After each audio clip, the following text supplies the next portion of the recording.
Swing trading எந்த மாதிரி டயத்தில் வாங்கணும் அப்படின்னு கேட்டிங்கன்னா, மார்க்கெட் கண்டினியூஸாக டவுன்வர்ட் ஜேர்னியில் இருக்கிற போது நீங்கள் ஸ்விங் ட்ரேடிங் பண்ணினீங்கன்னா, நீங்கள் வாங்குகிற ஸ்டாக்கு எந்த செக்டாரில் இருக்கோ அந்த செக்டார் வீக்காக இருந்தால் நீங்கள் அதை போய் வாங்கினீங்கன்னா மேலும் இறங்க தான் செய்யும். சில நேரங்களில் அதிகமாக விற்கிற போது சப்ளை ஜோன் கிரியேட் ஆகி அந்த ஸ்டாக்கு நீங்கள் வாங்குகிற விலையை விட குறைவாக கூட வரதுக்கான வாய்ப்புகளும் இருக்குது. Hand to hand bulk deal அல்லது பிளாக் டீல்னு சொல்லுவாங்க. அது மூலமாக மாறித்துனா, ஓஹோ இது பிளாக் டீலு இத்தனாயிரம் ஸ்டாக்கு வாங்கியிருக்காங்க அப்படின்னு நினச்சிட்டு போயிட்டு நாம் அதுலேயும் போயிட்டு கான்சன்ட்ரேஷன் பண்ணக்கூடாது. ஒரு ஸ்டாக்கு நீங்கள் HDFC ஸ்டாக்கை வாங்கினீங்கன்னாக்கா புரோக்கரேஜஸ்க்கு வாங்க விற்க எல்லாம் சேர்ந்து ஒரு தோராயமாக டேக்ஸஸ் புரோக்கரேஜ் சேர்ந்து 70 ரூபா பக்கம் வருதுன்னு வச்சுக்கோங்களேன். இப்போ ஒரு ஸ்டாக்கு ஒரு 1100 ரூபாய்க்கு வாங்கியிருந்தீங்கன்னா 1170 ரூபா வந்தால் தான் உங்களுக்கு நோ லாஸ் நோ கெயின். அதே 1300 ரூபா போகிறதுக்கு கட்டுமானத்தின் வலிமை, கட்டிடங்களின் பாதுகாப்பு, ஸ்ரீ துர்கா TMT கம்பிகள். நியூஸ் கஃபே நேயர்களுக்கு வணக்கம். Kovai Viswanathan, wealth management expert. உங்கள்கிட்ட சில மார்க்கெட் குறித்த சில தகவல்களை விழிப்புணர்வுக்காகவும் ஒரு வர்த்தகம் செய்யும் பொழுதும் ஒரு இன்வெஸ்ட் பண்ணும் போதும் என்னென்ன நுணுக்கங்கள் கையாளணும், அந்த நுணுக்கங்களை கையாளும் போது நாம் சில குறைகளை நிவர்த்தி செய்கிறதுக்கு பலனளிக்கும் வகையில் இன்றைக்கி ஒரு 2 டாப்பிக்கை மட்டும் நான் எடுத்துகிட்டு உங்கள்கிட்ட ஒரு விஷயத்தை சொல்லலாம்னு ஆசைப்பட்றேன். ஒன்று, market trading methodology number 1. Number 2, SIP investment. இப்போ ஃபஸ்ட்டு மார்க்கெட் மெத்தடாலஜி. சில வரன்முறைகள், சில குறிக்கோள்கள், சில நியதிகள், சில கைட்லைன்ஸ், இதெல்லாம் நம்ம எப்படி ஃபாலோ பண்ணணும். ஒரு இன்வெஸ்டராக இருந்தாலும் ஒரு ட்ரேடராக இருந்தாலும் எதை எப்படி கையாண்டால் நமக்கு எந்த வகையில் பலன் அளிக்கும் அப்படிங்கிறது விஷயம் குறித்து எனக்கு தெரிஞ்ச சில விஷயங்களை நான் சொல்ல ஆசைப்பட்றேன். ஒரு நண்பர் ஒருத்தர் என்கிட்ட கேட்டார், சார் நான் எந்த விலையாவது போட்டேன்னா அந்த விலை வாங்குகிற போதும் சில டயத்தில் கிடைக்க மாட்டேன்றது. சில நேரங்களில் நான் போடுற விலை ஒரு 5 பைசாவில் அந்த எனக்கு கிடைக்க வேண்டிய லாபத்தை நான் இழக்கிறதுக்கான ஒரு வாய்ப்பு இருக்குது. இதுக்கு உங்களுடைய யோசனை என்ன அப்படின்னு ஒரு நண்பர் கேட்டிருந்தார். பொதுவாக என்னுடைய கருத்து என்ன கேட்டிங்கன்னா, ஒரு உதாரணத்துடன் சொல்கிறேன். நீங்கள் 100 ரூபா 10 பைசா ஒரு ஸ்டாக் விலை ஸ்க்ரீனில் பார்க்குறீங்க. நீங்கள் 100 வாங்கணும்னு முயற்சி பண்ணுறீங்க. ஒரு இன்ட்ராடேக்காக இருந்தாலும் சரி, ஒரு ஸ்விங் ட்ரேடிங்காக இருந்தாலும் சரி. அப்போது ஸ்க்ரீனில் பார்க்குற விலை 100 ரூபா 10 பைசா. ஆனால் நீங்கள் அதை போட்டிங்கன்னா அது உடனே 100, 15, 100, 20ன்ட்டு மேலே போக போக உங்களுக்கு அது கிடைக்காமல் போகலாம். அல்லது 100 ரூபா 10 பைசா, 100 ரூபா 5 பைசான்னு வந்ததுன்னா உங்களுக்கு எல்லாமே கிடச்சிடும். சில டயத்தில் 100, 10ல் அந்த volume, buying volume, selling volume base பண்ணி உங்களுக்கு ஒரு பகுதி தான் கிடைக்கிறதுக்கான வாய்ப்புகளும் இருக்குது. அப்போது மேட்ரு ஆஃப் ஃபேக்ட்டு ஒரு 5 பைசாவில் நீங்கள் வாங்க வேண்டிய எண்ணிக்கையும் குறைஞ்சிருது, முழுமையாக செய்யலை. இது மாதிரி டயத்தில் சில நேரங்களில் நாம் கவனக்குறைவாக ஒரு தவறு செய்கிறதுக்கான வாய்ப்புகளும் உண்டு. நாம் 100 வாங்கிட்டோம் அப்படின்னு நினச்சிட்டு நாம் செல்லிங் பண்ணுற போது இன்ட்ராடேயில் பண்ணால் இன்னும் கொஞ்சம் ரிஸ்க்கு கூட. எப்படின்னு கேட்டிங்கன்னா, 100 வாங்கிட்டோம் அப்படின்ட்டு அந்த பொசிஷனும் ஹோல்டிங்ஸு பார்க்காம நாம் ஒரு யோகத்தின் அடிப்படையில் இதான் எல்லாம் கிடச்சிருத்தே அப்படின்னு நினச்சிட்டு நீங்கள் 100க்கு செல்லிங் போடுறீங்கன்னு வச்சுக்கோங்களேன். ஆனால் உங்களுக்கு 90 தான் கிடச்சிருக்கும். அப்போது நீங்கள் 100க்கு போடுற போது கையில் இல்லாமல் ஒரு 10 ஸ்டாக்கு ஷார்ட் போன மாதிரி ஆகிடும். அந்த ஷார்ட் போனதை நீங்கள் மாலை 3:25, 3:30க்கு முன்னதாக அதை நீங்கள் வாங்கி கொடுத்து பேர் ஆஃப் பண்ணணும். இல்லை என்றால் அது இன்ட்ராடேயில் 10 ஷார்ட் போன மாதிரி உங்களுக்கு அதுக்கு சில பெனால்ட்டி வரதுக்கான வாய்ப்புகள் இருக்குது. ஸோ இந்த மாதிரி நிகழ்வுகள்லாம் தடுக்கிறதுக்காகவும் நாம் அப்ளை பண்ணின விலைக்கு அந்த குவான்டிட்டி கிடைக்கிறதுக்கும் ஒரே ஸ்ட்ரோக்கில் கிடைக்கிறதுக்கு என்ன வழி அப்படின்னு கேட்டிங்கன்னா, 100 ரூபா 10 பைசா பார்க்குறீங்கன்னா நீங்கள் விலை போடுற போதே ஒரு 50 பைசாவோ ஒரு கூட போடுங்க. ரூ. 100.60 அப்படின்னு நீங்கள் போட்டிங்கன்னா உங்களுக்கு 110 கிடைக்கலாம், அல்லது 115 கிடைக்கலாம், அல்லது 105 கூட கிடைக்கலாம், அல்லது 99-95 கிடைக்கலாம், சப்ஜெக்ட் டு அந்த ஃப்ளக்சுவேஷன்ஸ். நீங்கள் துல்லியமாக அந்த விலை போட்டிங்கன்னா தான் அந்த 5 பைசா ஃப்ராக்ஷனில் உங்களுக்கு கிடைக்காமல் போகிறதுக்கு ஒரு வாய்ப்பு. அடுத்து உங்கள் மைண்ட் வாய்ஸ் ஒன்று கேட்குறது, சார் ஸ்டாக்கே நான் 100 ரூபா 10 பைசாக்கு பார்க்குற போது நான் 100 ரூபா 50 பைசா ஏன் சார் 40 பைசா 50 பைசா கூட போடணும்? நீங்கள் கூட போட்டாலும் நீங்கள் போட்ட விலை அதுக்கு கிடைக்காது. அப்போது என்ன ப்ரெசண்ட்டில் ட்ரேடிங் ஆகிறதோ அதுதான் கிடைக்கும். இது பையிங்கில். செல்லிங்கில் என்ன பண்ணுறோன்னு கேட்டிங்கன்னா, நம்ம ஸ்க்ரீனில் பார்த்துக்கிட்டே இருப்போம். நமக்கு கிட்டத்தட்ட ஒரு 500 ரூபாய் 600 ரூபாய் ஏதோ ஒரு தொகை லாபத்தில் இருக்குது. நம்ம விலையை போடுற போது 100 ரூபா 60 பைசான்னு இருக்குது. நீங்கள் ஒரு 90க்கோ 95க்கோ வாங்கியிருப்பீங்கன்னு வச்சுக்கோங்க, ஏதோ ஒரு ரேட்டுக்கு லோயர் ரேட்டில். அப்போது 100 ரூபா 60 பைசா இருக்கிற போது நீங்கள் 160ன்னு போட்டிங்கன்னா அந்த விலையில் இருந்து திரும்ப கீழே இறங்கிறதுக்கான வாய்ப்புகள் உண்டு. அப்போது அந்த ப்ரைஸு ட்ரிக் ஆகாது. அந்த மாதிரி டயத்தில் என்ன பண்ணணும்னு கேட்டிங்கன்னா, நீங்கள் 50 பைசாவை குறைச்சி போடுங்க. குறைச்சி போட்டால் உங்களுக்கு 100 ரூபா 10 பைசாவுக்கு 100 ரூபா 20 பைசாவுக்கோ அது செல் ஆகாது. அந்த டயத்தில் என்ன ஃப்ளக்சுவேஷனில் என்ன ப்ரைஸ் இருக்கோ அந்த விலைக்கு உங்களுக்கு விற்றுடும், ஒரே ஸ்டோக்கில் விற்றுடும். ஸோ ஒரு 5 பைசா கேன் மேக் லாஸ். நமக்கு அந்த வாய்ப்பை நான் நழுவோட்ட மாதிரி ஆகிடும். அதுக்கு கீழே சில டயத்தில் மார்க்கெட் ஏதாவது டவுன்வர்ட் ஜர்னியில் இருந்ததுனாக்கா இறங்கிட்டே வரும். நம்ம அட்காஸ்ட்டுக்கோ அல்லது நஷ்டத்துக்கோ தான் நம்ம அதை புக் பண்ண வேண்டிய சூழ்நிலையும் ஏற்படும். 5 பைசாவுக்கு 10 பைசாக்கெலாம் நம்ம கணக்கு பார்க்காம செல்லிங் ரேட்டும் பையிங் ப்ரைஸும் போடுற போது இது மாதிரி ஃபாலோ பண்ணிட்டீங்கனாக்கா ஓரளவுக்கு நமக்கு ஒரு ஃப்ரூட்ஃபுல்லான ட்ரேட் கிடைக்குங்கிறது பை மை எக்ஸ்பீரியன்ஸ்.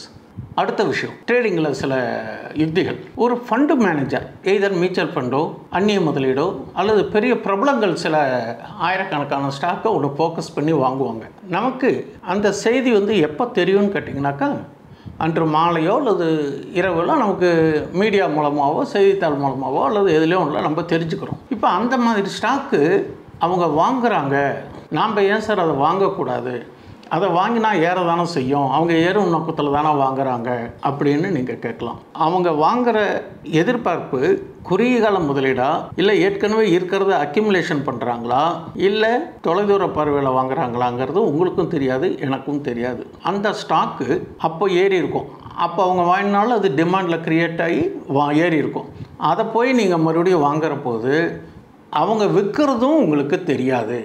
அவங்க ஒரு குறிப்பிட்ட இடத்துல ஏதோ ஒரு காரணத்துக்கு விற்கலாம். அப்போ வாங்கின தொகையை அதிகமாக பல ஆயிரக்கணக்கான யூனிட்ஸ் ஈக்விட்டி விற்கிற போது நீங்கள் விற்றக்கப்புறம் தான் அதே மாதிரி லேட்டாக தான் நமக்கு தெரியும். அப்போ நமக்கு என்ன கேட்டிங்கனாக்கா, அதனுடைய பலன் முழுமையாக நமக்கு கிடைக்காது. சில நேரங்களில் அதிகமாக விற்கிற போது சப்ளை ஜோன் கிரியேட் ஆகி அந்த ஸ்டாக்கு நீங்கள் வாங்குகிற விலையை விட குறைவாக கூட வரத்துக்கான வாய்ப்புகளும் இருக்குது. அதனால் நாம் ஒரு ஸ்டாக்கை வாங்குகிற போது 2 விஷயத்தை பார்க்கணும். ஒருத்தர் வாங்கிட்டாங்கன்னா நம்ம வாங்கக்கூடாது. டிமாண்ட் ஜோன் சப்ளை ஜோனை நாம் தெரிஞ்சுக்கணும். டிமாண்ட் ஜோன் எப்படி, சப்ளை ஜோன் எப்படி இருக்குதுன்னு பார்த்தீங்கன்னா, ஒரு சில பேர் எலியட் வேவ்ஸ் பார்ப்பாங்க, ஒரு சில பேருக்கு VWAP பார்ப்பாங்க, ஒவ்வொருத்தரும் ஒரு இண்டிகேட்டர்ஸு பேட்டர்ன்ஸ் பார்ப்பாங்க. இது ஹெட் அண்ட் ஷோல்டர் பேட்டர்னா, இது கப் அண்ட் ஹேண்டில் பேட்டர்னா, இது இப்படி மேலே ஏறுமா, இதை பார்ப்பாங்க. இந்த மாதிரி ஏதாவது ஒரு யுக்தியை நீங்கள் வச்சுக்கணும், ஒரு ஸ்ட்ராட்டஜி வச்சுக்கணும். முறையாக லேர்ன் பண்ணிக்கிட்டு அதனுடைய டெக்னிக்ஸ் நிறையா இருக்கணும். எல்லாத்தையும் நம்ம அப்ளை பண்ண முடியாது. உங்களுக்குன்னு எது சூட்டபுளாக இருக்கோ அந்த பேட்டர்ன்ஸையோ அந்த வேவ்ஸையோ அந்த இண்டிகேட்டரையோ ஏதோ இது ஒன்று அது ஒன்று தான் வச்சுக்க முடியும். அப்போ தான் நமக்கு ஸ்க்ரீன்லேயே இடம் பிடிக்கும். இதை நம்ம ஃபாலோ பண்ணோம். அதனால் ஒருத்தர் வாங்கிட்டாங்கன்ட்டோ ஒரு பிரபலங்கள் வாங்கிட்டாங்களான்ட்டோ நாம் போய் அதை வாங்கிறதுங்கிறது பெரிய அளவுக்கு பலனளிக்குமா அப்படிங்கிறது கொஞ்சம் கேள்விக்குறி தான். பிரபலங்கள் வாங்கும் ஸ்டாக்கை நம்ம வாங்கிறது விற்கிறது தெரியாதுங்கிறது மாதிரியே ஃபாரின் இன்ஸ்டிடியூஷனல் இன்வெஸ்டர்ஸ் அவங்க ஹியூஜ் குவான்டிட்டி வாங்குவாங்க. அப்போது அவங்க என்ன ஸ்டாக்கு என்ன விலைக்கு வாங்கினாங்கன்னு நடந்து முடிஞ்சக்கப்புறம் தான் நமக்கு தெரியும். அதே மாதிரி அவங்க விற்றதுக்கப்புறம் தான் நமக்கு தெரியும். இது ஒரு ஜென்யூன் குவான்டிட்டியாக இருக்கும். யார் பிரபலங்கள் வாங்குறதுங்கிறது ஒரு கணிசமாக இருக்கும். FIIs DAIs ஃபண்டு மேனேஜர்ஸ் அவங்க மூலமாக வாங்குறதெல்லாம் ஹியூஜ் குவான்டிட்டி வாங்குவாங்க. இதை விட இன்னொன்று என்ன கேட்டிங்கனாக்கா, ஏதோ ஒரு stock hand to hand bulk deal அல்லது பிளாக் டீல்னு சொல்லுவாங்க. அது மூலமாக மாறித்துனா ஓஹோ இது பிளாக் டீலு இத்தனாயிரம் ஸ்டாக்கு வாங்கியிருக்காங்க அப்படின்னு நினச்சிட்டு போயிட்டு நாம் அதுலேயும் போயிட்டு கான்சன்ட்ரேஷன் பண்ணக்கூடாது. எல்லாத்துக்கும் பார்க்குறதுக்கு முன்னாடி நாம் எல்லாத்தையுமே குவாலிஃபை பண்ணி டெக்னிக்கலாக அனலைஸ் பண்ணி இண்டிகேட்டரோ வேவ்ஸோ உங்களுக்கு எது நீங்கள் தெரிஞ்சுட்டுருக்கீங்களோ அல்லது தெரிஞ்சு அதை பண்ணுங்கள். இது ஒரு ஆரோக்கியமான வர்த்தகத்துக்கான ஒரு வழிகாட்டல். அடுத்ததுக்கு இன்ட்ராடே நமக்கு சூட் ஆகாது, இன்வெஸ்ட் பண்ணுற அளவுக்கு நமக்கு கூடுமான அதிகபட்ச தொகை இல்லை, சரி நம்மகிட்ட இருக்கிற தொகையை வச்சுட்டு இன்றைக்கி வாங்குகிறோம், ஒரு 4 நாள் 5 நாள் கழித்து அது ஏறினா ஒரு குறிப்பிட்ட லாபம் கிடச்சா விற்றுலான்னு நம்ம நினச்சி பண்ணுறோம். தட் இஸ் ஒரு டைப் ஆஃப் ஸ்விங் ட்ரேடிங்னு சொல்லுவாங்க. இந்த ஸ்விங் ட்ரேடிங் எல்லா டயத்துலையுமே நமக்கு சக்ஸஸ் கொடுக்கறது இல்லை. அது அனுபவ ரீதியாக பார்த்தா தான் தெரியும். ஃபார் எக்ஸாம்பிள் ஏதோ ஒரு ஸ்டாக்கை நீங்கள் ஒரு 430 ரூபாய்க்கு அந்த குறிப்பிட்ட நேரம் இருக்குது. ஸ்விங் ட்ரேடிங் எல்லா நேரத்துலையும் பண்ணக்கூடாது. ஸ்விங் ட்ரேடிங் வாங்குறதுக்குன்னு ஒரு டைம் இருக்குது. அதேமாரி ஸ்விங் ட்ரேடிங் பை பண்ணுறது என்ன ஃபார்முலா என்ன கான்செப்டில் இருந்தால் வாங்கணுங்கிறதுக்கும் ஐடென்டிஃபை பண்ணணும்.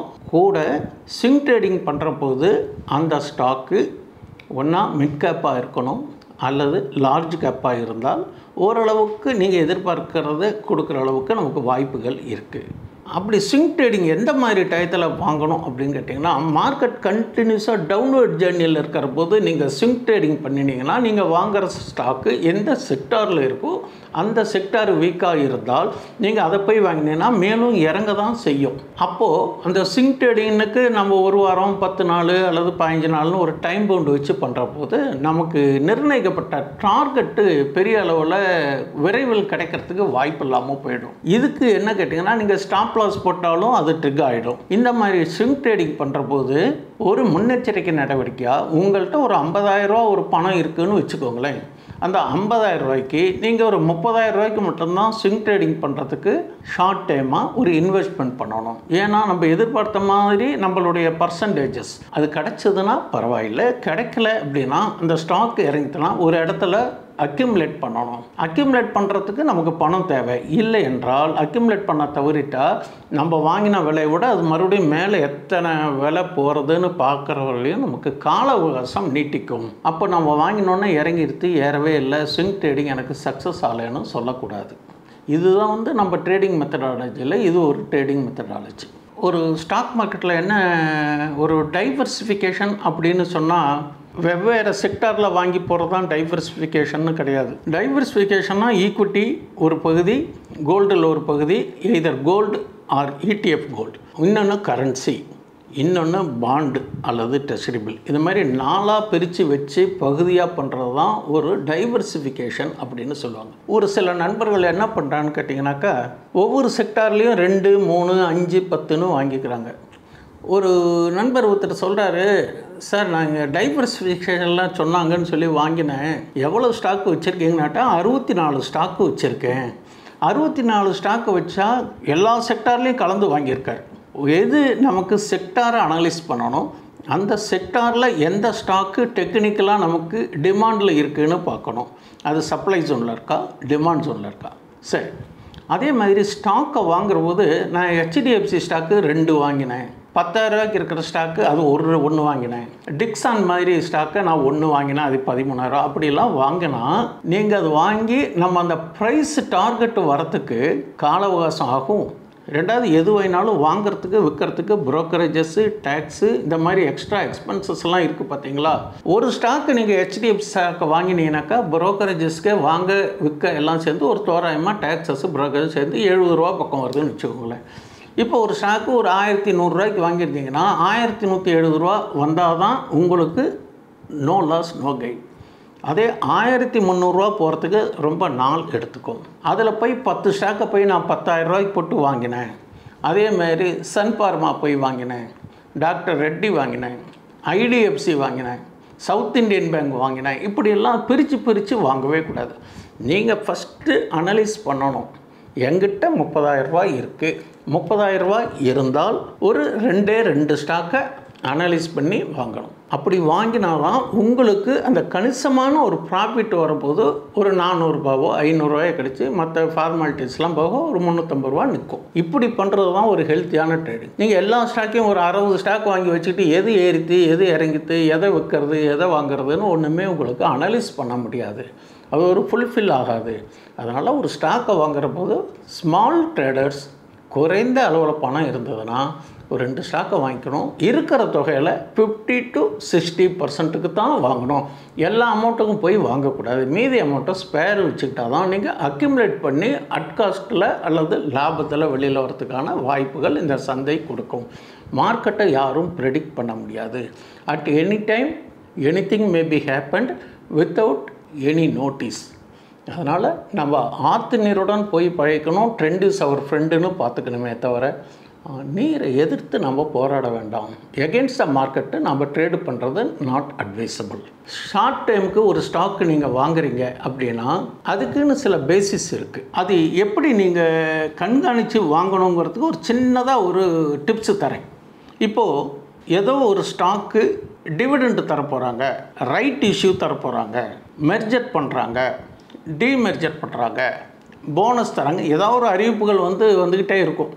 நீங்கள் அதை வலைத்தளங்கள் மூலமாக பிஸ்னஸ் சேனல்ஸு இல்லை எதுலையோ ஒன்றும் இல்லை, எங்கேயோ உங்களுக்கு இது வழியாக உங்களுக்கு செய்தியை பிடிச்சுங்க, என்ன ஸ்டாக்கு இந்த மாதிரி அறிவிப்புகள், அதை நீங்கள் டிமாண்ட் சப்ளை ஜோன் பார்த்து டெக்னிக்காக அனலைஸ் பண்ணி வாங்கிட்டு அந்த டிவிடெண்ட் தேதிக்கு முன்னதாக வரலையும் அது ஏறுறதுக்கான வாய்ப்புகள் இருக்குது. ஒரு ரெக்கார்ட் டேட்டுன்னு சொல்லுவாங்க இல்லையா, அந்த ரெக்கார்ட் டேட்டுக்கு முன்னாலே உங்களுக்கு ஒரு தேவையான அளவுக்கு ப்ராஃபிட் கொடுக்கறதுக்கான வாய்ப்புகள் இருக்குது. அது நீங்கள் அந்த ஸ்டாக் அனலைஸ் பண்ணாலே கடந்த காலத்து நிகழ்வுகள் உங்களுக்கு ட்ராக் ரெக்கார்ட்லேயே தெரிஞ்சிடும்.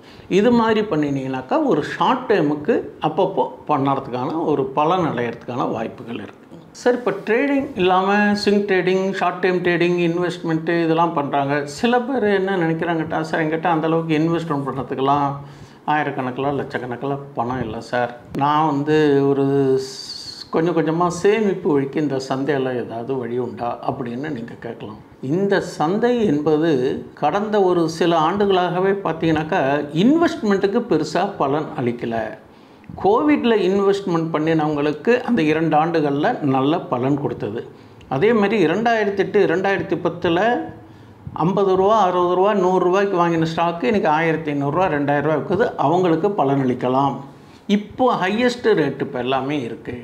இப்போ நாம் போய் இதை இன்வெஸ்ட் வாங்கினா ஒரு 1000 ரூபாய்க்கு ஒரு ஸ்டாக் வாங்கினா அது 3000 ரூபா போகுமா, விரைவில் போகுமா, ஒரு 2 வருஷத்தில் போகுமா, 3 வருஷத்தில் போகுமானா அறுதிட்டு சொல்ல முடியாத ஒரு சூழ்நிலை இப்போது. அதுக்கு பதிலாக நான் எஸ்ஐபி போடுறேன் சார். எஸ்ஐபி அப்படின்னாலே சிஸ்டமேட்டிக் இன்வெஸ்ட்மெண்ட் பிளான் உங்களுக்கு தெரியும். இது 2 டைப்ஸ் இருக்குது. ஒன்று, நீங்களாக முடிவெடுத்து ஒரு ஸ்டாக்கை முடிவெடுக்கணும், ஒரு குறிப்பிட்ட தேதியில் குறிப்பிட்ட அமௌண்ட்டை போட்டு பண்ணுறது எஸ்ஐபி.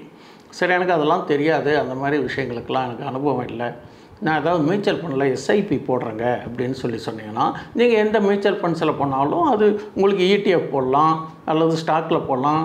அது என்னென்ன பிளான் இருக்கோ அதை கேட்டுட்டு நீங்கள் ஒரு ஆத்தரைஸ் பண்ணி கொடுத்துட்டீங்கன்னா உங்களுக்கு ட்ரேடிங் பிளாட்ஃபார்மில் அந்தந்த மாதம் அந்த குறிப்பிட்ட தேதியில் நமக்கு ஒரு கணிசமான அமௌண்ட்டை பிடிச்சி ஓரளவுக்கு small drops comes to an ocean அப்படின்னு சொல்லுவாங்க இல்லையா, அது மாதிரி நமக்கு பலன் அளிக்கிறதுக்கு ஒரு வாய்ப்பு உண்டு. எந்த காரணத்தை கொண்டும் எஸ்ஐபி போடுறதுக்குன்னு ஆரம்பிச்சிட்டிங்கன்னா மார்க்கெட் இறங்குதேன்னு நினச்சிக்கிட்டு நிறுத்திடாதீங்க, ஏறுதேன்னு நினச்சிக்கிட்டு அதுக்காக விற்றுட்டு வெளியில் வந்துடாதீங்க. ஒரு எஸ்ஐபி அப்படின்னு கேட்டிங்கன்னா தொடர்ந்து 3 ஆண்டுகளுக்கு மேலே 5 ஆண்டுகளுக்கு மேலே தான் அதனுடைய பொட்டன்ஷியல் ரிட்டர்ன் கிடைக்கிறதுக்கான வாய்ப்புகள் இருக்குது. மார்க்கெட் இறங்குற போது வாங்கினா உங்களுக்கு யூனிட்ஸ் அதிகமாக கிடைக்கும். மார்க்கெட் இறங்குது சார், மார்க்கெட் இன்னும் இறங்க போல் இருக்குன்னு பேனிக்காயோ இல்லை யாராவது சொல்கிறத கேட்டோ எஸ்ஐபியை எந்த சூழ்நிலையிலையும் நிறுத்தாதீங்க.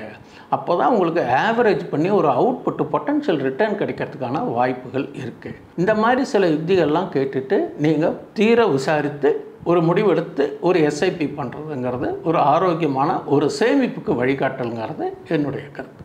இந்த நிகழ்ச்சியில் சொன்ன என்னுடைய கருத்துக்கள் வழிகாட்டல் மற்றும் ஒரு விழிப்புணர்வு பதிவாக இருக்கலாம்.